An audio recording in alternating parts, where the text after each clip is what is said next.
Kim Chiu nagpaliwanag sa absence ni Sian Lim.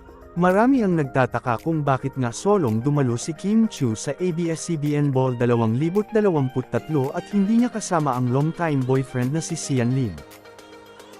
For the longest time na naman kasi ay silang dalawa ang constant date sa nasabing ball.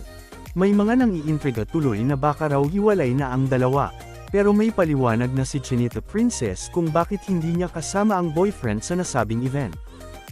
Ayon kay Kim sa Magandang Buhay, guesting niya kahapon ay nasa ibang bansa raw si Shi at na-schedule na raw ito ng aktor noong wala pang sked ang ball.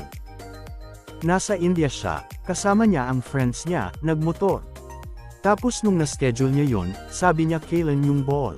E na timing sumakto, so parang, sesh go lang, kaya ko na ito, paliwanag ni Kimi. Pero kahit naman daw mag-isa lang siya ay nag-enjoy naman siya sa ball.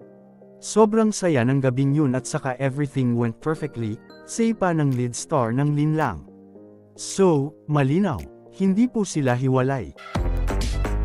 At dyan na po nagtatapos guys, maraming salamat sa panunood.